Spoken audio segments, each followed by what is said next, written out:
My name is Liam, and until a few months ago, I owned a small antique shop on the Oregon coast. It wasn't anything impressive, just a narrow little storefront between a closed-down travel agency and a bait shop that was only open when the owner felt like it. Most days, I sold old lamps, records, pocket watches, framed photos, and whatever else I could drag out of estate sales. I used to joke that I bought dead people's history for a living. I don't say that anymore. The thing that ruined my life came from an estate sale about 40 minutes outside town. The house was an old farmhouse, set back from the road behind a wall of pine trees.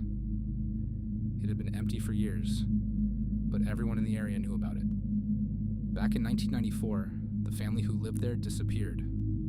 A husband, a wife, and their 8-year-old daughter. No bodies, no note, no sign of a struggle. Just an empty house, with breakfast still sitting on the table. That was the story anyway. Most people at the sale stayed upstairs, picking through furniture and boxes of dishes. I noticed nobody was going into the basement. Even the auction workers avoided it. So of course, that was where I went. The basement was cold and damp, with a dirt floor and shelves bowing under the weight of old junk. In the far corner, under a pile of moldy blankets, I found a reel-to-reel tape recorder. It was a Panasonic, wood-paneled, heavy, probably from the 70s. The strange part was that there was still tape threaded through it. No label, no case, nothing written on it. When I brought it upstairs, the auctioneer's face changed. "How much for this?" I asked. He stared at the recorder for a second, then said, "20. "That's it?"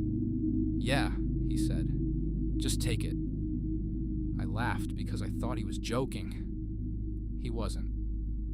That night, after I closed the shop, I set the recorder on my desk. Rain was tapping against the front window, and the whole street outside was buried in fog.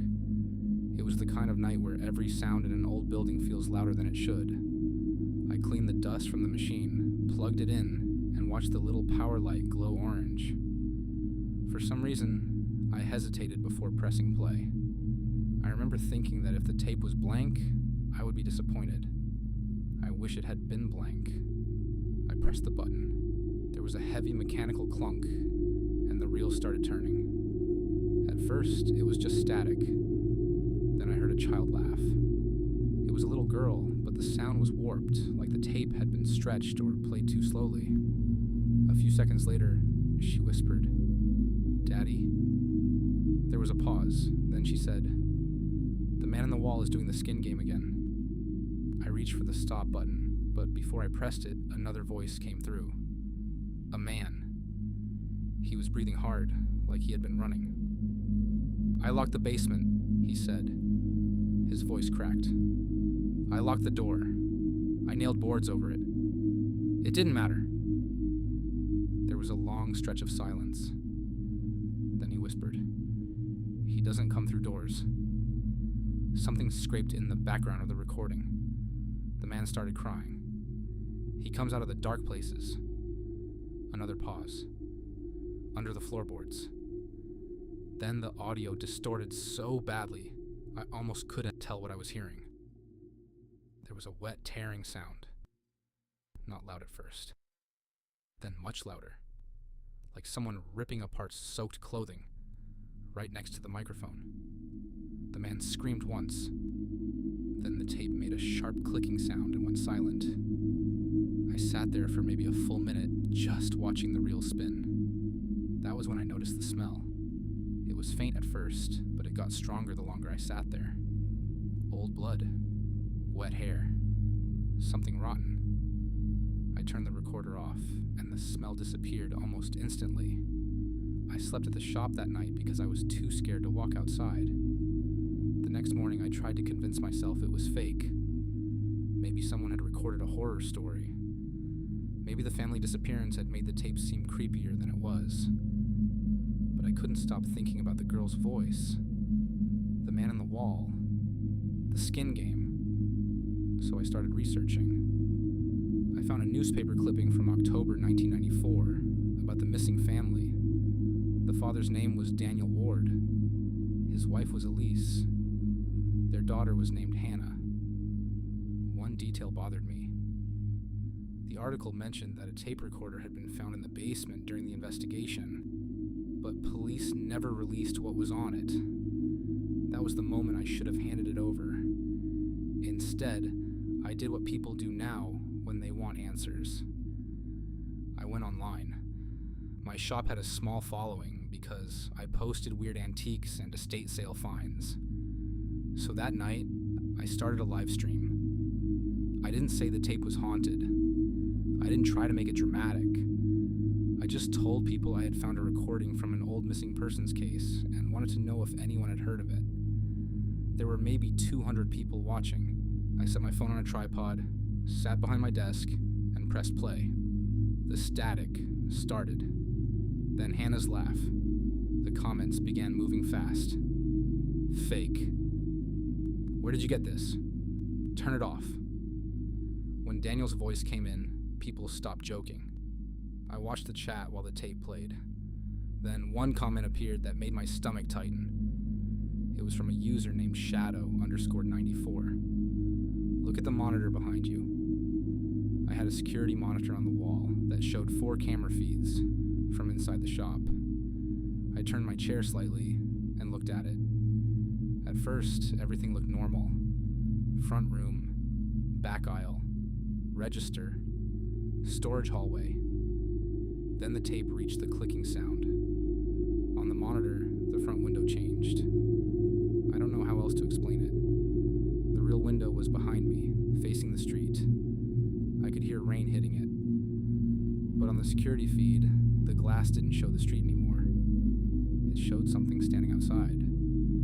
At first, I thought it was a person pressed against the window. Then, I realized it was too tall. Its head was bent under the awning, and its arms hung down almost to its knees. The image was grainy, but I could see its face clearly enough to know it didn't really have one. Just a dark, vertical split where the features should have been. I spun around. The window was empty. Only rain and fog. I turned back to the monitor. The thing was no longer outside. It was in the shop, standing at the end of the aisle behind me. The chat was unreadable. Messages were flooding in so quickly I couldn't focus on any of them. Behind you. Run. Turn around. I didn't. On the monitor, the thing took one slow step forward, then another. The worst part was that I couldn't hear it in the room. No footsteps, no breathing, nothing. It moved closer until it was standing right behind my chair. I watched one long arm lift. A pale finger reached toward my shoulder. On the monitor, it touched me. At the exact same second, I felt something cold press into my real shoulder. Not air, not a draft. A finger. I screamed and threw myself out of the chair. My phone hit the floor, and the live stream cut off. I ran out the front door and didn't stop until I was in my car. I drove 3 towns over and checked into the first hotel I found. For the next 2 days, I barely left the room. I kept replaying the live stream clips people had saved, hoping they would prove I imagined it. Most were corrupted. The few that worked showed me sitting there, listening to the tape. But the monitor behind me was just black. On the 3rd day, I called the police and told them someone had broken into my shop. They searched the building. Nothing was missing. Nothing was damaged. Except the tape recorder was gone. I closed the shop a week later. I sold everything online and moved into a new apartment in Seattle. No antiques, no old furniture, nothing from estate sales. Everything I owned was new. For a while that helped. Then, on my birthday, a package arrived outside my door. There was no return address. Inside was a black cassette tape. Just a plain cassette, sitting in old yellowed newspaper. Written across the label in permanent marker was my name. Liam. I didn't play it. I didn't even bring it inside. I took it straight to the trash room and dropped it down the chute. I waited until I heard it hit the bottom. That night, I slept with every light in the apartment on. At 3:14 in the morning, I woke up to a sound coming from my closet. Whir, whir, whir. It was quiet, but I recognized it immediately. Tape spinning. I sat up in bed and stared at the closet door. The sound stopped. Then the door clicked open about an inch. I couldn't move. From inside the darkness, a voice started playing. It was mine. At first, I didn't recognize it because it was slowed down and distorted. Then I realized what I was hearing. It was me in the hotel bathroom, crying into my phone the night after I ran from the shop. I had never sent that recording to anyone. I had deleted it. But there it was, playing from inside my closet. Behind my voice, I heard something else. Click, click, click, like fingernails tapping against wood. The closet door opened a little farther. The darkness inside seemed too deep, like the closet had become a hallway. Then something shifted in it. Tall, thin, bent at the neck. I ran. I left everything behind and spent the rest of the night in my car. When police came the next morning, they found nothing. No cassette, no recorder, no sign anyone had been inside. That was 6 months ago. I moved again after that. Different building, different city. No social media, no videos, no antiques. I thought maybe starving it of attention would make it stop.